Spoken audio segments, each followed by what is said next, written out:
नमस्कार बच्चों। चलो आज हम जयशंकर प्रसाद द्वारा रचित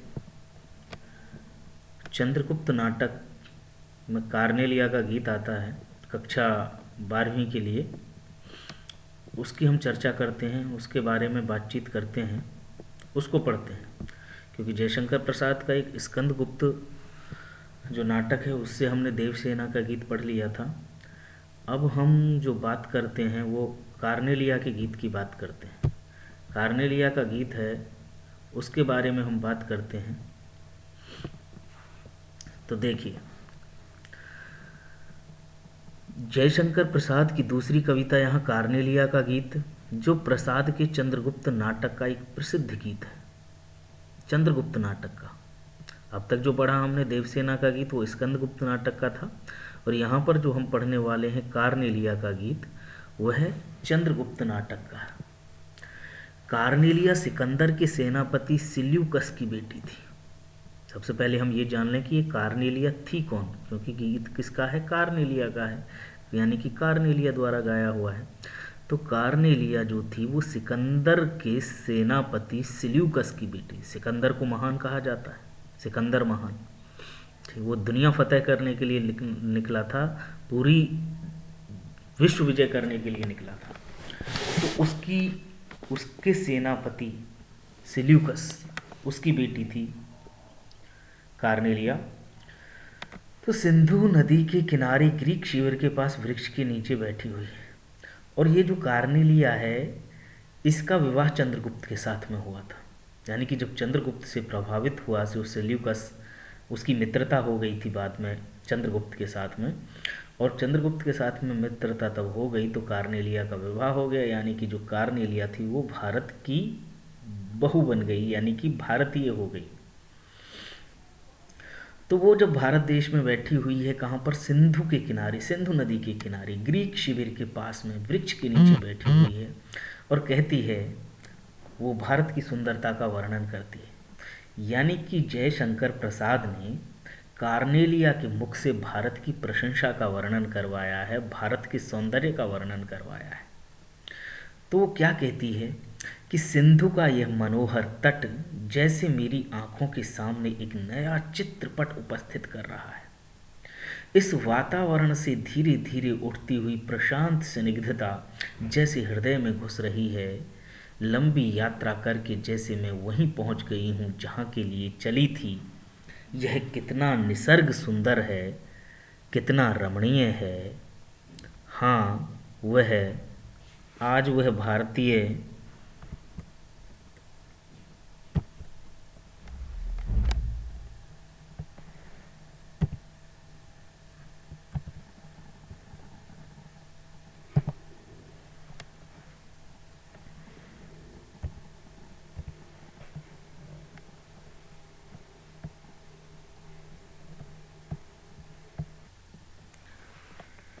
कितना रमणीय है। हाँ वह, आज वह भारतीय संगीत का पाठ देखूं, भूल तो नहीं गई। ये सब विचार कर रही है कार्नेलिया। तब वह गीत गाती है, अरुण यह मधुमय देश हमारा। इस गीत में हमारे देश की गौरव गाथा तथा प्राकृतिक सौंदर्य को भारतवर्ष की विशिष्टता और पहचान के रूप में प्रस्तुत किया गया है। पक्षी भी अपने प्यारे घोंसले की कल्पना कर जिस ओर उड़ते हैं वही यह प्यारा भारतवर्ष है। अनजान को भी सहारा देना और लहरों को भी किनारा देना हमारे देश की विशेषता है। सही मायने में भारत देश की यही पहचान। तो ये है कार्नेलिया का गीत, जो कविता है उसका सार, उसका भाव। आज हम इसको समझें, पढ़ें। वास्तव में सार समझने से हमें समझ में आ जाता है कि वास्तव में जो कविता में बताया जा रहा है वो क्या बताया जा रहा है। तो कार्नेलिया का गीत कार्नेलिया के द्वारा भारत की विशिष्टता, भारत के सौंदर्य का वर्णन है। और वो कह रही है, अरुण यह मधुमय देश हमारा। अरुण, अरुण का मतलब होता है लाल, यानी कि लालिमा से युक्त जो है, ये कैसा मधुमय देश हमारा, बहुत सुंदर है, मधु से युक्त है। मधु कहते हैं शहद, मधु से युक्त यानी कि मिठास है इस देश में। हर किसी को भाता है ये देश। यहाँ इसके लिए हर कोई लालायित रहता है, भारत देश के लिए, क्योंकि जो देवता हैं वो भी इसमें जन्म लेना चाहते हैं, किसी और देश में वह जन्म भी नहीं लेना चाहते। शास्त्रों में भी कहा गया है, गायन्ति देवः किल गीतकानि धन्यास्तुते भारत भूमि भागे स्वर्गाप वर्गास्पद हेतु भूमि भवन्ति भूया पुरस्पासुरुत्वात्। यानी कि जो देवता लोग भी इस भारत भूमि पर जन्म लेने के लिए तरसते हैं, वो भी इस भारत भूमि पर ही अवतार लेते हैं।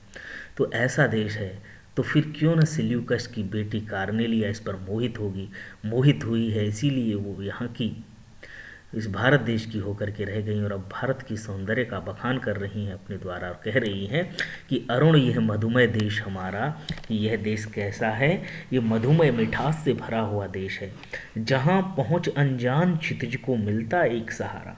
जहाँ पहुँच करके अनजान क्षितिज को भी, यानी क्षितिज कैसा, जो अनजान है।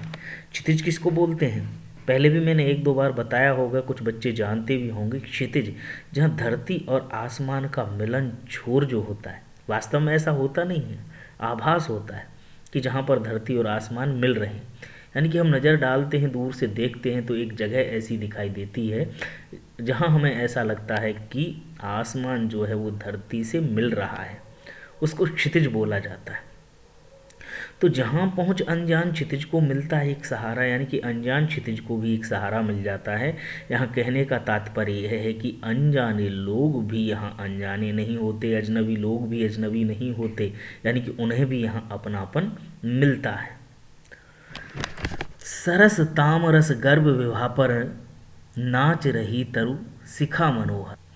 सरस तामरस गर्भ विवाह पर, सरस यानी कि जो रस से युक्त है, तामरस कहते हैं कि जो तांवे जैसे रंग का है, तांवे का रस या ताम्र रस, और ताम्र हम कह सकते हैं कि जब सूर्य उदय होता है, संस्कृत में भी कहा है उदेति सविता ताम्र ताम्र, यानी कि तांवे जैसा होता है। गर्भ विवाह पर, यानी कि गर्भ यानी कि इस धरती पर जो विवाह यानी कि सौंदर्य है, जो चमक है, नाच रही तरुशिखा मनोहर, यानी कि सुबह सुबह यानी कि प्रातः काल जब होता है, और प्रातः काल में क्या है, सूर्य लालिमा लिए हुए होता है, और जो सूर्य की किरणें पड़ रही हैं उस पर तरुशिखा मनोहर नाच रही है। यानी कि पेड़ों की जो शिखा है, पेड़ की जो टहनी है, फुनगी है, जो पेड़ों की जो डाल है, उस पर जो सूर्य की किरण पड़ रही हैं तो बड़ी मनोहर है, ऐसे लग रहा है कि जैसे नाच रही है, वो तरुशिखा पर नाच रही है। सूर्य की किरणें जो हैं वो तरुशिखा पर नाच रही हैं।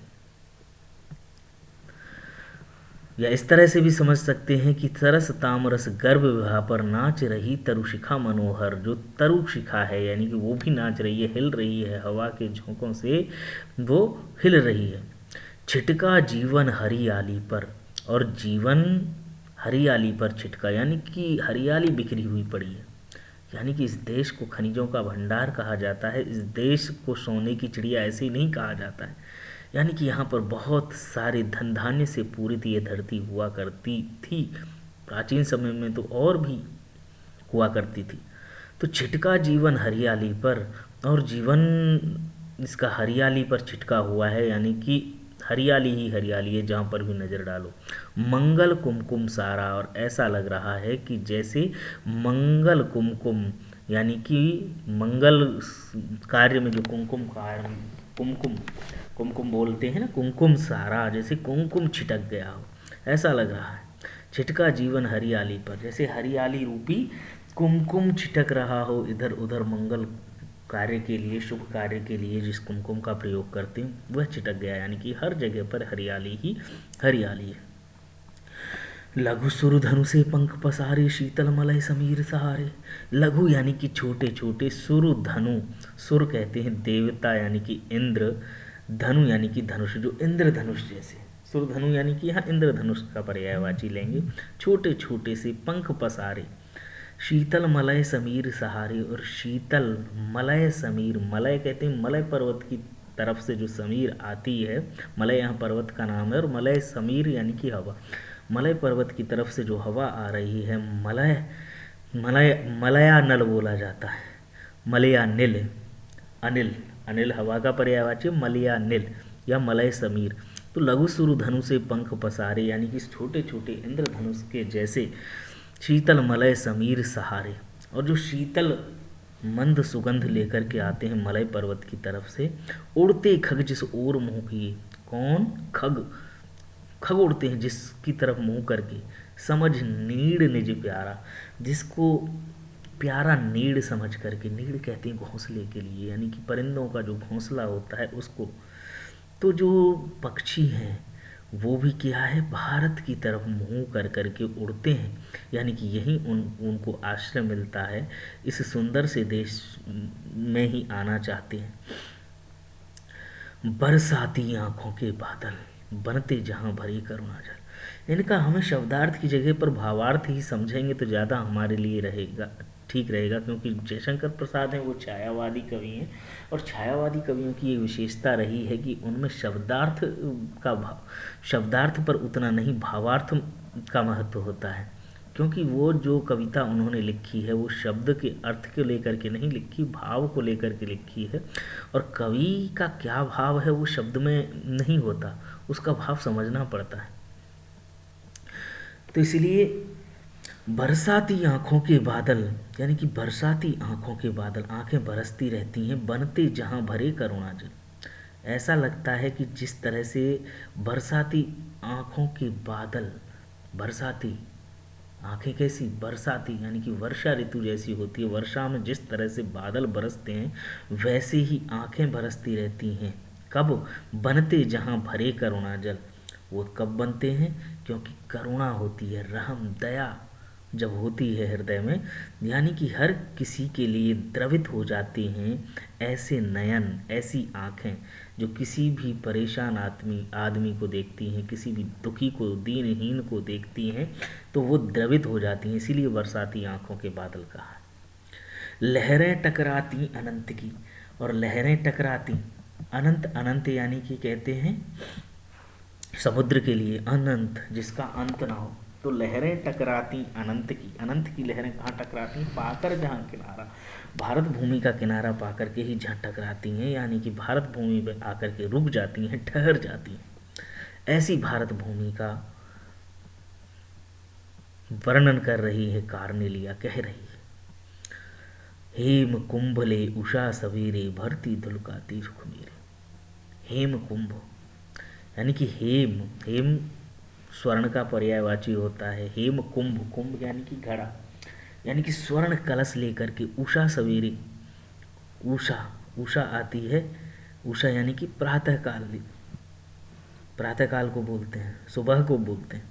भरती ढुलकाती सुख मेरे, और वो क्या करती है, वो कलश को भर कर के लाती है और ढुलका देती है। कहाँ? भारत भूमि पर ढुलका देती है, यानी कि स्वर्ण रूपी कलश को वो लेकर आती है। स्वर्ण कलश रूपी को उषा रूपी कोई पनिहारन लेके आती है, पनिहारन जो पानी भरने वाली है, और भरती ढुलकाती सुख मेरे, और कहाँ पर ढुलका देती है? इस भारत भूमि पर मेरे सुख के लिए, यानी कि मेरे देश के जो निवासी हैं उनके सुखों के लिए ढुलका देती है।